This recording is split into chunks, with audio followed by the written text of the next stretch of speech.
And hi, everybody. Welcome back to the El Dorado in Reno, Nevada. The 2016 Big Sky Basketball Championships will be at the nearby Reno Events Center. And the road to Reno starts here today. The 2015-16 Big Sky Basketball Media Day. We're joined by our coaches from Northern Colorado, the men's coach, B.J. Hill, and then Cami Etheridge, the head coach of the women's team. First off, it's great to be with you both. Coach Hill, we'll start with you. Your thoughts on kind of the benefits of having a neutral site conference tourney in a destination city like Reno? I think the largest benefit is for our fan base. Yeah. I don't think there's any question.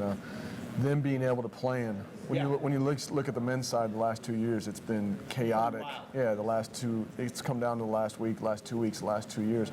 It's been almost impossible for them to plan and travel.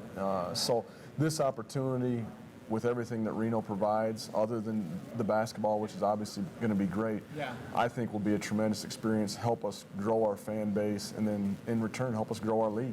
No doubt about that. Coach Etheridge, your thoughts on that? Well, I would just say the same thing. There's pros and cons. The pro is that it's neutral, and this gives the teams the best chance to make it through and not have to play in a difficult arena in front of certain people's fans. But the concern is, can we get enough fans here that stay for the championship game? And that's going to be the exciting thing. And Reno has proven to be a city that has put on big events, and so it's a great opportunity for us to bring our fans here and host a great tournament. Should be a fun time in early March, no doubt about that. Coach Hill, we want to start with you, kind of talk about your team. 15-15 last season. This will be your fifth season as the head coach in Northern Colorado. What lessons did you take from last year? What did your team take from last season? Not to take anything for granted. I think we had some seniors that maybe saw our group of seniors have a lot of success and come up just short the year before with our performance in the conference tournament at Weber. And that evidently, at the end, that comes on us as a staff. We need to do a better job and mold those guys, let them not take anything for granted, and just kind of keep our thumbs on them. We've got great kids and a lot of new faces, so I'm excited about what that brings. Coach Etheridge, obviously you guys, tremendously successful season, 22-13. It was your first season in the program. That's a pretty tough act to top right there when you have that much success right out of the gate. Yes. It's a tough act to top when you know you've lost 4 seniors in a class that was dominant in the points that they scored and the rebounds and the minutes played. We have huge holes that they left us with, not to mention their leadership. But we all know graduation happens, and where those holes are, you have opportunities for young players to step in and to take on some of those responsibilities and see that as not only a challenge and some adversity, but just a tremendous opportunity. And this young team has really taken to the summer and training and the preseason and now practice, and they're excited to see what this year holds for us. You both are involved in basketball so much in your lives, obviously, with your profession. But on top of that, Coach, you're also, you've done some work with USA Basketball as well. What dimension does that give to helping you as a college head coach? Well, it's just great to be around elite level athletes and elite level coaches and energy. And when you get around USA Basketball at any level, it's just it's highly motivational for you. It sparks you. It makes you question and make sure you're doing it the right way, and putting the standard in front of your own players that you need to. And it's just there's not a downside to it. If you have the opportunity to represent your country in any way possible, I'll grab hold of that anytime I can. Yeah, it's awesome, learning opportunities like that as a coach. Coach Hill, as you move into, again, your 5th season now as the head coach in Northern Colorado, what have you learned as a basketball coach in your time over these past few years? It's hard to sustain success. Yeah. With the success we had in year 1 and winning a championship, and then going to the 5th or 6th youngest team in the country after the year after that. I went from being really smart to maybe not.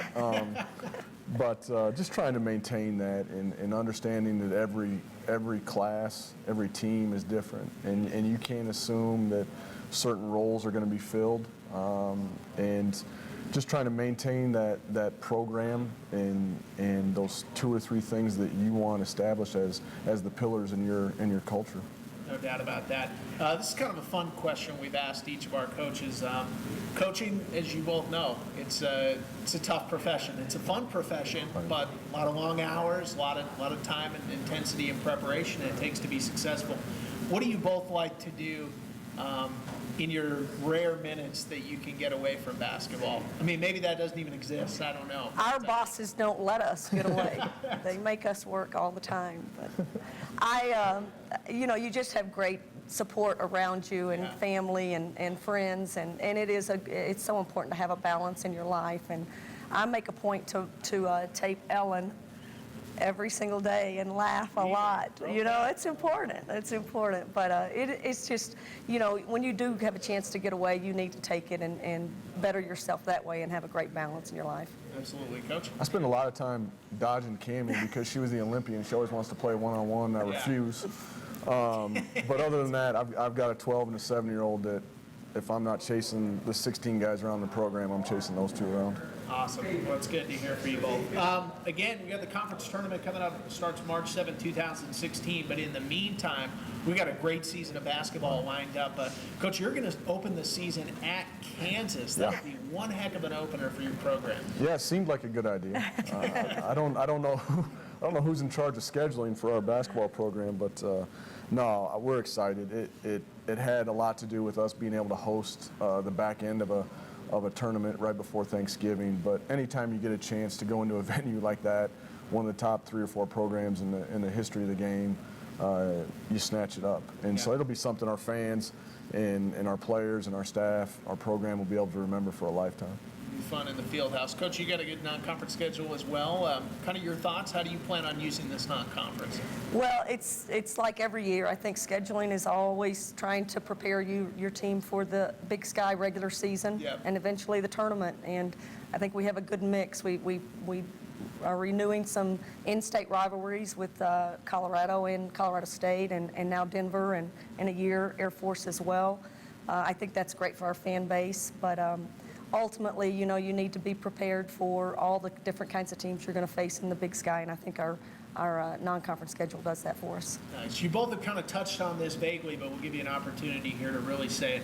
What's your message to your fan bases as you get set for the season to start in less than a month? Coach, we'll start with you. Just continue to support us and get excited about what's ahead. I mean, I'm constantly out in the community right now speaking to people and letting them know that, hey, it's going to happen one way or the other. We're going to be in the show and have a chance to play for something special again.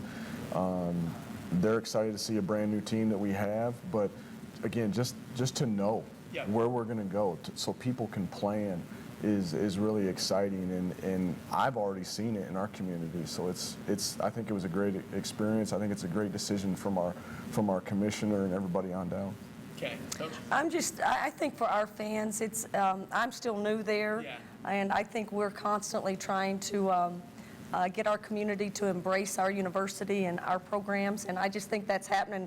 It's a tremendous environment. You can look at Butler Hancock and you can fill that thing up and create an unbelievable home court environment. And that's my message to our fans is get out and support these programs and these players and embrace these guys as your own kids and give them the greatest experience that they can have in their college experience. And then follow us, go wherever the Big Sky Championship takes us. And that for this year, that's in Reno, and that's an exciting place to end up. No doubt about that. Well, Coach B.J. Hill, Coach Cammie Etheridge, best of luck to you both. Really have enjoyed getting to sit with you for a few minutes, and hope we get to do it again sometime. Thank you. Thanks. All right.